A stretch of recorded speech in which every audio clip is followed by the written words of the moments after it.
Erpacrife non nasce come un'idea, ma nasce più come un gioco, nel senso che eravamo compagni di scuola 20 anni fa ad Alba, sì, 20 rotti anni fa ad Alba, e un giorno abbiamo detto ma perché non facciamo qualcosa insieme, facciamo uno spumante, e così nasce l'idea di fare un nebbiolo metodo classico.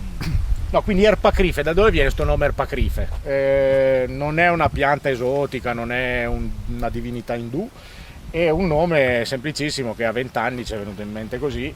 Abbiamo provato a combinare le nostre iniziali e con risultati inizialmente un po' strani, particolari soprattutto. E poi hai bevuto quando avrei partorito poi? Quello che stava che è bevuto, quello che stava in piedi, era questo, ed era l'unica possibilità, e quindi Eric, Paolo, Christian, Federico, Fe. Una banalità incredibile, però è così. Sono molto bene, musicale. Basta che non lo chiamate Erpacrife e poi siamo a posto.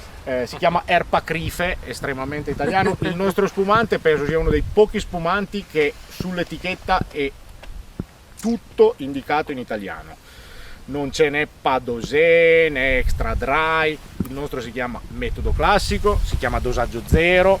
Gli scriviamo sboccatura, che sarà meno bello di De Guzman, ma è come si chiama, e quindi il nostro è tutto italiano, lo vuole essere dall'inizio e lo è. Abbiamo iniziato insieme nel 94, il primo anno di scuola, all'Enologica di Alba. Era Piemonte comunque lì. All'antico Piemonte, se torniamo indietro prima della... Ma se la mettiamo così hai ragione.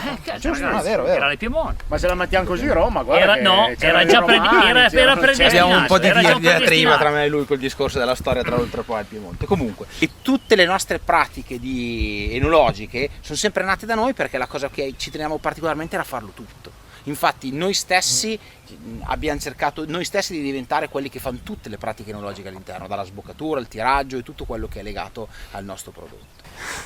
La sinergia fra noi quattro è nata in modo, possiamo dire, anche abbastanza casuale, perché eravamo tutti abbastanza amici negli anni scolastici, dalla terza, quindi i primi anni che avevamo i primi passi sul mondo agricolo e viticolo enologico, dalla terza, quarta in poi, perché poi gli ultimi 3 anni sono quelli viticoli enologici della scuola. Però poi ci siamo accomunati forse un po' di più per una questione anche di caratteristiche anche scolastiche, no? Perché non eravamo così eccellenti, no?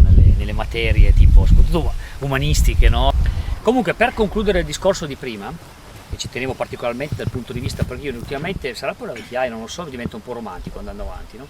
E questi 20 anni mi hanno fatto capire che un'amicizia, romantico nel senso che credo nel valore di una cosa che abbiamo fatto a monte, e credo che partendo da un grappolo d'uva, per carità, qualità, tutto quello che vuoi, ma alla fine se non c'è il rispetto di base, la sinergia e questa specie di alchimia che c'è stata fra di noi, io dico sempre, l'Erpacrife è una bella aziendina che adesso sta avendo i suoi risultati e sta avendo le sue soddisfazioni.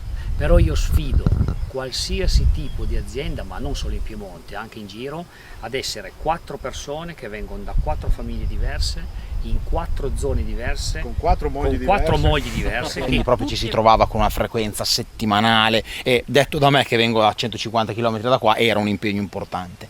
E quindi l'aiuto delle famiglie assolutamente per tutti, perché uno come me che partivo il mattino magari alle 5 o alle 4 e mezza e stavo in giro tutto il giorno, perdevo un giorno alla settimana, impegnavo un giorno alla settimana, non nell'azienda di famiglia ma in Erpacrife, e quindi i nostri genitori, io parlo per me, mi hanno sempre appoggiato. Ma una delle colonne di Erpacrife, non è nel nome, perché lui ha tra l'altro 2 nomi, Giovanni Piero, quindi metterlo nell'Erpacrife era un pasticcio, però è una delle colonne, perché quello che vedete qui, se non ci fosse Giampiero, noi tante belle storie, ma innanzitutto facciamo con tutto rispetto il classico Pinot Nero Chardonnay che si fa ovunque, ma cerchiamo qualcosa di nostro proprio per riuscire ad emergere e dare qualcosa di caratteristico, qualcosa di tra virgolette molto personale. E abbiamo provato, il primo anno con le classiche basi da spumante, e poi abbiamo messo insieme del Cortese, qualche autoctono, no? Tra cui anche il Nebbiolo. E poi dal 2000 che siamo partiti col Nebbiolo, diciamo che è quello che ci ha dato in effetti in quel momento lì l'autenticità maggiore, no? Perché in effetti era una cosa che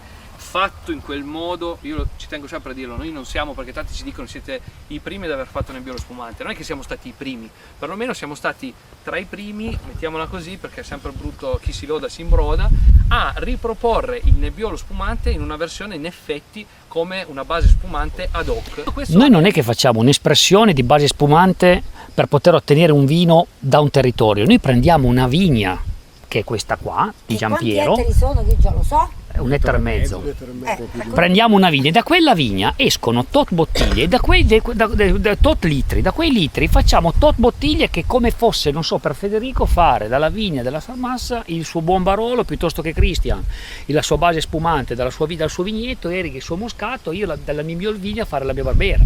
Fondamentalmente noi siamo con il discorso spumante di Nebbiolo, forse perché talmente tanto non veraci, talmente tanto fossilizzati sulla qualità vigneto bottiglia, abbiamo voluto fare il discorso ettari evitati, più che altro metri coltivati, numero di litri, numero di bottiglie. Allora, praticamente il terreno è il classico terreno di Langa a strati, e quindi si vedono bene gli strati di argilla bella compatta. Adesso gli scalziamo la scarpata, viene giù la provinciale. Gli strati di argilla compatta come troviamo nei terreni classici della Langa. Qui siamo a metà strada, esattamente a metà strada tra Barolo e Barbaresco, però siamo a 500-550 metri di altitudine. E quindi dicevo l'argilla, e poi ci sono questi strati importanti di sabbia compatta. Questa è proprio sabbia che adesso è abbastanza dura ed è difficile farla vedere, ma questa è sabbia, pura sabbia. E noi volevamo fare qualcosa che fosse l'esatto opposto, cioè noi volevamo fare qualcosa che fosse estremamente identitario, e ci siamo riusciti, cioè, o meglio, il risultato è più o meno buono, questo non sta a noi deciderlo, però sicuramente il risultato è identitario, su questo non c'è dubbio.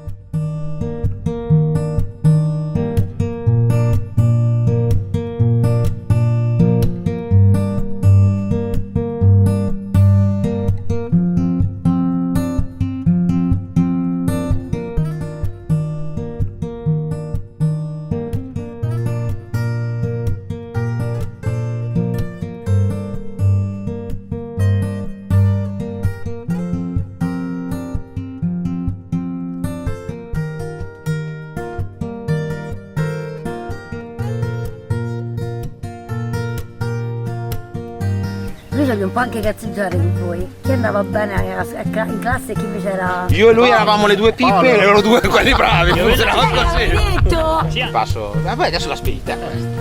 Tipo, non Paolo so, doveva scegliere se fare vino o fare lo scrittore, ha scelto di fare vino. Ho scelto di perché fare io ho fatto vino. anche la poesia. cosa perché non mi poteva. La poesia Perché- mi veniva male. No, proprio veramente. Io e l'italiano abbiamo veramente siamo molto amici. Già parla qualcun altro. Giampiero, vieni, parla Giampiero. Paolo parla alla fine, così Infatti poi Paolo si non scatena lo alla si fine, ferma facciamo più. scatenare Paolo. Tengo in mano come hai fatto te. Un anno abbiamo fatto le foto di Erpacrif, eravamo Giampiero, preparati. Sull'ape Una car. medaglia pure mesi finali. Io avevo i capelli. Hai dei soprannomi? Dei soprannomi. No. Tra di noi ci chiamiamo. Si usa solamente a Roma questa cosa a quanto pare. A No, Roma qua, si usa qua anche c'è qua. una tradizione di soprannomi vecchia che quindi con la modernità si è persa. Non so perché, ma qua È vero. tutte le famiglie Lo avevano stranome- lo stranome ma non sempre- personale, di famiglia. Di famiglia. Quindi Bello, le famiglie avevano un un soprannome ed erano così battezzati ma per anni.